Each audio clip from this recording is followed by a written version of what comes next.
Hello all the students, welcome to my channel my authority. आज का हमारा topic है इंडियन काउंसिल एक्ट 1909, भारत परिषद अधिनियम, जिसका दूसरा नाम है मॉर्ले मिंटो रिफॉर्म। बहुत बार एग्जाम्स में पूछा जाता है कि मॉर्ले मिंटो रिफॉर्म्स किसे कहा जाता है, तो 1909 के भारत परिषद अधिनियम को मॉर्ले मिंटो रिफॉर्म कहा जाता है। The Indian Council Act of 1909, popularly known as the Morley Minto reform, वो सिग्निफिकेंट स्टेप, एक इंपॉर्टेंट स्टेप था, कदम था इन ब्रिटिश इंडियाज गवर्नमेंट, जो ब्रिटिश शासनकाल में इंडिया में जो गवर्नमेंट थी उसके द्वारा उठाया गया। इट एम्ड टू इंक्रीज, इसका एम क्या था, इसका गोल लक्ष्य था टू इंक्रीज इंडियन पार्टिसिपेशन, ताकि भारतीयों की भागीदारी बढ़े इन द लेजिस्लेटिव प्रोसेस, विधायी शक्तियों में, विधायी प्रक्रियाओं में भारतीयों की पार्टिसिपेशन बढ़नी चाहिए, while ensuring continue British control, British control भी चलता रहे और भारतीयों का पार्टिसिपेशन, रिप्रेजेंटेशन भी बढ़ता रहे, यही इसका एम था। Named after John Morley, secretary of state for India, जो जॉन मॉर्ले कौन थे, सेक्रेटरी थे, सचिव थे इंडिया के उस समय के, और लॉर्ड मिंटो वाइसरॉय थे इंडिया के। ये दोनों सेक्रेटरी ऑफ स्टेट, यानी मॉर्ले एंड मिंटो, इन दोनों के नाम पर पड़ता है Morley Minto act. The act introduce limited reforms, इस एक्ट ने कुछ लिमिटेड, यानी कि कहते हैं ना एकदम कम, लिमिटेड, नियंत्रित रिफॉर्म, सुधार in the legislative council, Vidhan Parishad में नियंत्रित सुधार लेकर आया था यह act, including the controversial concept of separate electorates for Muslim. लेकिन साथ में एक कंट्रोवर्शियल कॉन्सेप्ट लेकर आया था इसने, एक रिफॉर्म ने कहा था कि अब मुस्लिम्स के लिए जो है सेपरेट इलेक्टोरेट्स बनने चाहिए, सेपरेट इलेक्शंस होना चाहिए मुस्लिम्स का। बैकग्राउंड थोड़ा सा समझते हैं, कॉन्टेक्स्ट क्या है इसका। Growing demand for political reforms, अब राजनीतिक जो डिमांड आने लगी थी, राजनीतिक सुधार के लिए कंटिन्यूसली ग्रोइंग डिमांड होने लगी थी। The late 19th and early 20th, 19वीं शताब्दी के खत्म होते होते और 20वीं शताब्दी शुरू होते होते सॉ इंक्रीजिंग पॉलिटिकल एक्टिविटी, हम अलग अलग राजनीतिक एक्टिविटी देख पाते हैं with the Indian national Congress INC demanding greater representation. अब जो इंडियन नेशनल कांग्रेस है वो डिमांड करती है कि आपको जो है भारतीयों की भागीदारी को बढ़ाना होगा, ज़्यादा डिमांड रखने लगती है, ग्रेटर रिप्रेजेंटेशन, प्रतिनिधित्व की मांग करती है। द पार्टीशन ऑफ बंगाल, 1905 में क्या होता है, बंगाल का पार्टीशन होता है। Triggered mass protest and nationalist movement, इस समय एक ट्रिगर्ड पॉइंट होता है, यानी कि बहुत उत्तेजना पैदा कर देता है लोगों के बीच में, जिससे क्या होता है, नेशनल मूवमेंट्स का मतलब होता है ज़्यादा से ज़्यादा राष्ट्रवादी आंदोलन देखने को मिलते हैं, प्रोटेस्ट होते हैं, धरना होता है।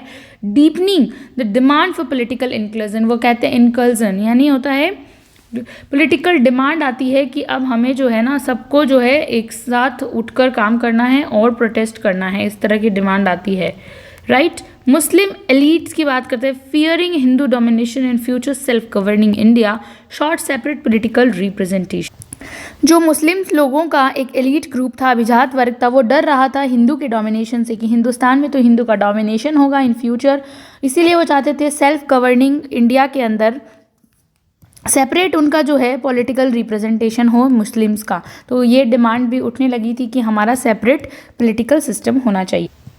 एक्सट्रीमिस्ट विद इन INC, जो हम देखते हैं कि बाल गंगाधर तिलक, बिपिन चंद्र पाल, ये सब ऐसे एग्जाम्पल है, Lala Lajpat Rai, pushed for aggressive self rule demands. ये जो तीनों थे, कौन कौन, बाल गंगाधर तिलक, बिपिन चंद्र पाल, लाला लाजपत राय के नेतृत्व में हम देखते हैं कि कांग्रेस के भीतर जो है, कांग्रेस के अंदर जो है एक उग्रवादी आंदोलन ने स्वशासन की मांग को बहुत ही ज़्यादा पुश किया। सेल्फ रूल होना चाहिए, हम स्वशासन करेंगे। उस समय ये एक बहुत फेमस था, स्वशासन हम करेंगे। British responses to political pressures, अब हम देखते हैं जो ब्रिटिश दबावों का, राजनीतिक पॉलिटिकल प्रेशर्स का राजनीतिक दबावों पर ब्रिटिश की क्या प्रतिक्रिया थी, ब्रिटिश क्या किस तरह से ये सब जो पॉलिटिकल थे उस पर क्या ब्रिटिश का रिएक्शन था। The British sought to placate modern Indian leaders while preventing national unity, यानी जो ब्रिटिश लोग थे, अंग्रेजों ने राष्ट्रवादी एकता को, जो नेशनलिस्ट एकता थी, ओके, इंडियन लीडर्स में जो हम देखते हैं नेशनलिस्ट यूनिटी थी, राष्ट्रवादी एकता को रोकते हुए उदारवादी भारतीय नेताओं को खुश करने का प्रयास किया। वो बहुत ज़्यादा खुश करते थे। किन लोगों को? जो बहुत ही लिबरल मॉडरेट इंडियन लीडर्स थे, उदारवादी से जो बिलोंग करते, वो उग्रवादी नहीं थे, उदारवादी थे। उन्हें खुश रखना चाहा ना, ताकि वो क्या कर सके, इन सब यूनिटी को तोड़ सके। इसीलिए वो चाहते थे कि उदारवादियों को वो खुश रखेंगे, ऐसा उन्होंने रिस्पॉन्स किया। John Morley the secretary of state, India के जो सचिव थे उस समय के, John Morley introduce reforms at time. इतने रिफॉर्म्स उन्होंने इंट्रोड्यूस करवाए, like expanding Indian representation in legislative council, Bharat में विधान परिषदों में भारतीय प्रतिनिधित्व का विस्तार करना। फिर introducing separate electorates to secure Muslim loyalty to British, यानी ब्रिटिश के प्रति मुस्लिम वफादारी सुनिश्चित करना, कि ब्रिटिश थे उनके प्रति कौन वफादारी सुनिश्चित करेगा, अपनी इंश्योर करेगा लॉयल्टी को, वो करेंगे मुस्लिम्स। और पृथक निर्वाचन प्रणाली को, यहाँ पर पृथक इनका निर्वाचन होना चाहिए, मुस्लिम्स के लिए सेपरेट इलेक्शन होना चाहिए, इसकी मांग रखी गई। स्ट्रेंथनिंग ब्रिटिश कंट्रोल, यानी ब्रिटिश कंट्रोल को और मजबूत किया गया by allowing discussion but limiting real decision making power, यानी कि अब उन्हें थोड़ा सा डिस्कशन, चर्चा करने की अनुमति थी, लेकिन ज़्यादा नहीं, लिमिटेड अनुमति थी उन्हें चर्चा की अनुमति देकर, लेकिन वास्तविक निर्णय लेने की जो शक्ति थी, कि वास्तव में निर्णय कौन लेगा, उसकी शक्ति का जो ब्रिटिश नियंत्रण को और मजबूत करना। वास्तविक शक्ति डिसीजन मेकिंग की तो ब्रिटिश के पास थी, सिर्फ ओनली चर्चा करने की जो पावर थी वो दी गई थी हमें। की features of the Indian act 1909, 1909 के एक्ट का हम की फीचर्स देखते हैं। Expansion of legislative council, Vidhan Parishad का विस्तार होता है, विधायी शक्ति का विस्तार होता है। सेंट्रल लेजिस्लेटिव काउंसिल बनती है, केंद्रीय विधान परिषद बनती है, इंपीरियल लेजिस्लेटिव काउंसिल जिसे कहा जाता है, इसका नाम है, सेंट्रल का क्या नाम है, imperial. Increased membership from 16 to 60 members, और सदस्यों की संख्या 16 से बढ़ाकर 60 कर दी जाती है। अब इसमें देख पा रहे हैं आप, धीरे धीरे सदस्य संख्या बढ़ रही है। Non official members including Indians, अब इसमें कौन कौन इंक्लूड होते हैं?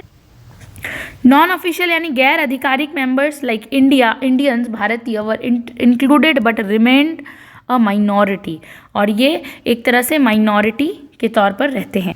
इंडियंस का पार्टिसिपेशन था, लेकिन फिर भी माइनॉरिटी के तौर पर ही वो इंक्लूड किए गए थे, right. The majority were still British official, जो मेजॉरिटी थी वो फिर भी ब्रिटिश ऑफिशियल्स की ज़्यादा थी, ब्रिटिश कर्मचारी उसमें ज़्यादा थे, अपॉइंटेड बाय द गवर्नमेंट, जो शासन के द्वारा चुने गए थे। प्रोविंशियल लेजिस्लेटिव काउंसिल की हम बात करते हैं, यानी प्रांतीय विधायी जो परिषद है, expanded with varying numbers like Bengal, Bombay and Madras, बढ़ती गई थी। Included more non official Indian members, गैर आधिकारिक इंडियन मेंबर्स को इसमें शामिल किया गया, but still under British dominance, लेकिन इन पर डोमिनेंस किसका रहने वाला था? ब्रिटिश लोगों का। Introduction of separate electorates for Muslim, इस समय एक सुझाया गया कि जो मुस्लिम पार्टी है, मुस्लिम लोग हैं, उनके लिए अलग से सेपरेशन होना चाहिए, इलेक्टोरेट्स बनने चाहिए, यानी इलेक्टोरेट्स बनने चाहिए, अलग से इलेक्शन होना चाहिए। Muslim were given separate electorates, meaning only Muslims could vote for Muslim candidates, यानी मुस्लिम लोगों के लिए कौन वोट करेगा? सिर्फ मुस्लिम कैंडिडेट्स करेंगे। The aimed to divide Hindu Muslim unity, और ये इसका उद्देश्य क्या था? हिंदू मुस्लिम एकता को डिवाइड कर देना, आपस में बांट देना, ये इसका ही एम था। And create political dependence on the British, ताकि ये दोनों जातियाँ किस पर रहे, जो मतलब रिलाई करे, डिपेंडेंट रहे, आश्रित रहे, किस पर? सिर्फ और सिर्फ ब्रिटिश एंड ब्रिटिश गवर्नमेंट पर। The system weekend nationalistic unity, और इस सिस्टम ने जो हमारे राष्ट्र की एकता है उसको जो है बहुत कमज़ोर कर दिया बाय इंस्टीट्यूशनलाइजिंग कम्युनल डिवीज़न। अब इसमें सांप्रदायिकतावाद का जहर घोल दिया गया था उस समय। Okay, now increased Indian representation in legislative council, अब इंडियन लोगों की रिप्रेजेंटेशन, प्रतिनिधित्व बढ़ा दिया गया था। जो हम देखते हैं हमारा जो विधान परिषद था उसमें इंडियन लोगों की रिप्रेजेंटेशन बढ़ती है। Indians were appointed as non official members, जो इंडियंस थे, भारतीय थे, उन्हें कैसे अपॉइंट किया गया? As a non official members के तौर पर उन्हें अपॉइंट किया गया था in both central and provincial councils में, चाहे वो सेंट्रल काउंसिल की प्रांत की बात करें, परिषद की, या फिर प्रांतों के स्तर पर, दोनों ही तरीके से अब इंडियंस को as a non official member, गैर आधिकारिक तौर पर अपॉइंट किया गया। Some Indian members were elected, कुछ इंडियन मेंबर्स का इलेक्शन हुआ थ्रू इनडायरेक्टली, इनडायरेक्ट इलेक्शन जिसे कहते हैं हम, डायरेक्ट तौर पर ना होकर indirectly. But the process remained restrictive, लेकिन जो प्रोसेस था वो बहुत रिस्ट्रिक्टिव था, उनको चुनने का बहुत कंट्रोल्ड था। डिस्पाइट इंक्लूजन, उनको मिलाने के बजाय British officials held majority control और वीटो पावर्स का यूज़ करने लगे थे कि बहुमत किसकी है, इस तरह से उसका यूज़ करने लगे थे, वीटो पावर्स एंड ऑल का। Limited rights two questions discussion policies पर क्वेश्चन उठाने का राइट्स भी नहीं था, लिमिटेड पावर था, बहुत कम राइट्स ऐसी दी गई थी।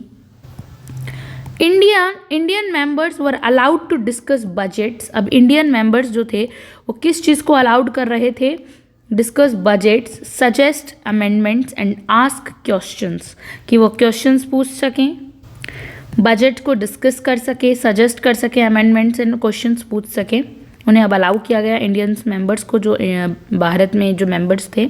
However they could not vote, वो वोट नहीं कर सकते थे ऑन फाइनेंशियल मैटर, पैसों से रिलेटेड बातों पर वो वोट नहीं कर सकते थे, और होल्ड द एग्जीक्यूटिव अकाउंटेबल, और वो साथ ही साथ एग्जीक्यूटिव अकाउंटेबल जवाबदेह भी नहीं थे, कार्यकारिणी के जवाबदेह नहीं थे। Governor general and governors retained veto power, और कौन इस चीज़ को एंजॉय कर रहा था वीटो पावर को, गवर्नर्स और गवर्नर जनरल वीटो पावर को, एंश्योरिंग ब्रिटिश सुप्रीमेसी, ताकि ब्रिटिश की सुप्रीमेसी बनी रहे, इनकी आधिकारिकता बनी रहे।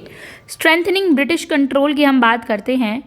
Governor general, viceroy and provincial generals retained ultimate authority, यही अल्टीमेट अथॉरिटी थी लास्ट टाइम तक।